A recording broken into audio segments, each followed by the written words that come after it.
Hello and welcome to our channel Financycle. Today we're going to talk about Benjamin Graham's book, The Intelligent Investor. Without further ado, let's get started. When it comes to investments, the first name that comes to our mind is Warren Buffett and his amazing investment performance.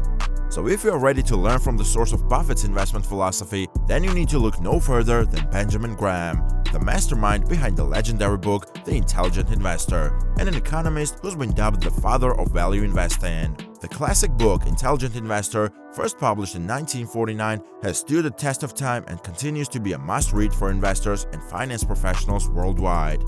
It provides a solid framework for making intelligent investment decisions and managing risk. But before we dive into the nitty-gritty details, let me ask you a question. Have you ever heard the phrase buy low, sell high?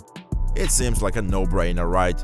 Well, Buffett takes that advice to the next level. He doesn't just buy low and sell high, he buys undervalued companies and holds on to them for the long haul. Now, I know what you're thinking. But wait, how does one determine a company's true value? Enter Benjamin Graham and his concept of intrinsic value. In The Intelligent Investor, Graham argues that true value can be found by analyzing a company's financial statements and understanding its overall financial health. In the book, Graham lays out his philosophy of value investing, which emphasizes the importance of identifying undervalued companies with strong financials and holding on to them for the long term. He encourages investors to focus on a company's intrinsic value, which is determined by analyzing its income statements, balance sheet, and cash flow statements, rather than basing investment decisions impulsively on market price fluctuations. By adhering to this approach, investors can avoid the pitfalls of speculation and make more informed decisions. However, if you're looking for a get-rich-quick scheme or a way to beat the market, The Intelligent Investor by Benjamin Graham is not the book for you. Instead, it's a guide that focuses on reducing risk, protecting your capital, and achieving sustainable returns over the long term. Warren Buffett, one of the most successful investors of all time, has even gone as far as to say that it is by far the best book on investing ever written. In the book, Graham emphasizes the importance of focusing on a company's underlying value, which is determined by analyzing its tangible and intangible assets, rather than trying to predict future stock prices, which is a risky endeavor. By following this approach, investors can make sound investment decisions and achieve consistent returns over time. Aside from analyzing financial statements, the book also delves into the importance of understanding the role of psychology in investing and applying the principles of diversification and risk management. In addition, it provides practical advice for building a well-diversified investment portfolio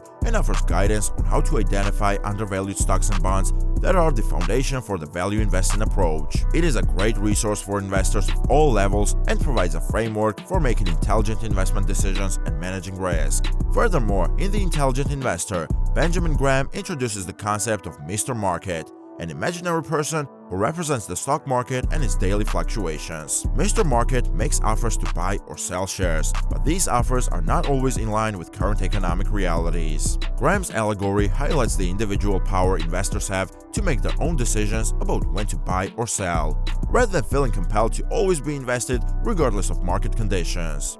He emphasizes that investors should focus on the performance of companies and the dividends they receive rather than being swayed by the sentiments of Mr. Market. By basing investment decisions on facts and analysis rather than emotions or market sentiment, investors can make more informed and profitable decisions. Are you tired of Mr. Market constantly bugging you to buy or sell stocks? Well, guess what? You don't have to play his game. Just because Mr. Market is more accessible today than he was in the 1949, which is the year Benjamin published this book, it doesn't mean you have to engage with him more frequently. If his offers don't meet your standards, just tell him to buzz off and enjoy your day. In The Intelligent Investor, Benjamin Graham outlines two types of investors, the defensive or passive and the enterprising or active one. He argues that most people are better suited for the defensive strategy, which involves creating a portfolio with a mixture of stocks and bonds, like a 50-50 split, and regularly rebalancing it. This is called dollar-cost averaging, and it ensures that you don't concentrate on your buying at the wrong time.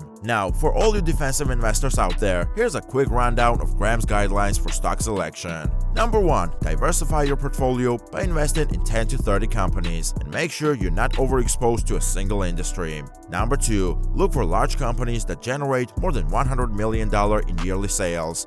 or 700 million in today's value. Number 3. Invest in companies with conservative financing, meaning their current assets are at least twice as big as their current liabilities. Number 4. Make sure the company has paid dividends for at least 20 years. Number 5. Avoid companies with earnings deficits in the last 10 years. Number 6. Look for companies with at least 33% growth in earnings during the last 10 years. That's a conservative 2.9% annually.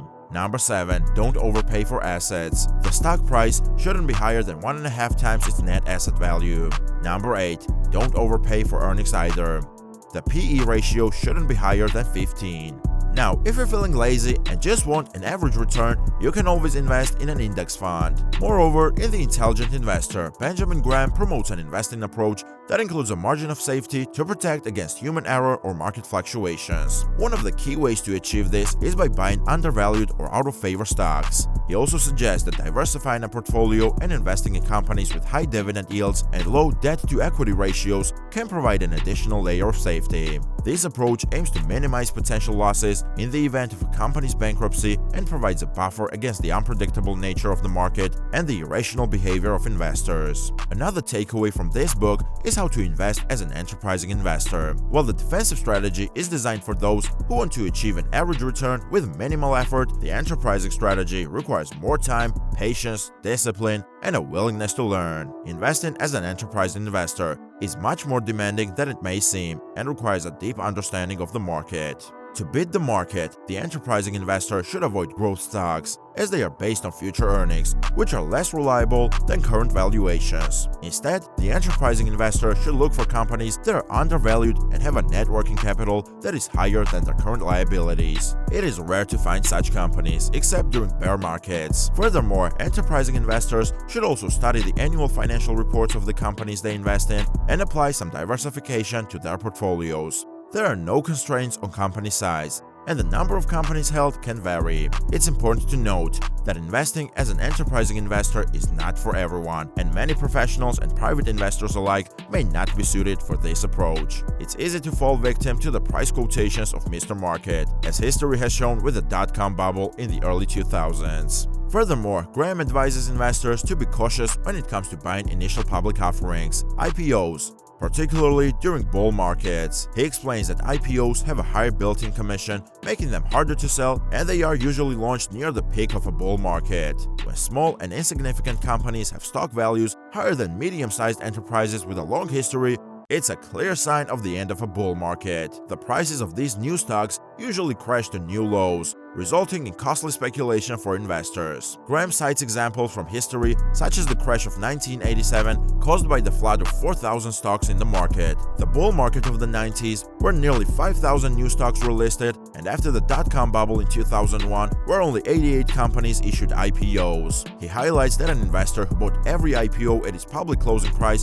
from 1980 to 2001 would have underperformed the market by more than 23% annually. Overall, The Intelligent Investor is a timeless classic that offers valuable insights and practical guidance for anyone looking to build wealth for investing. It provides a comprehensive and detailed guide to the principles and practices of value investing, and is an essential resource for anyone looking to become a successful investor. So what does all of this mean to you? Well, it means that you too can be a successful investor by following in Buffett's footsteps. That was all for today, folks. Do let us know in the comments if you agree with these principles. Leave a like and don't forget to subscribe if you enjoyed it. Thanks for watching, and look out for more content from us to help you invest within.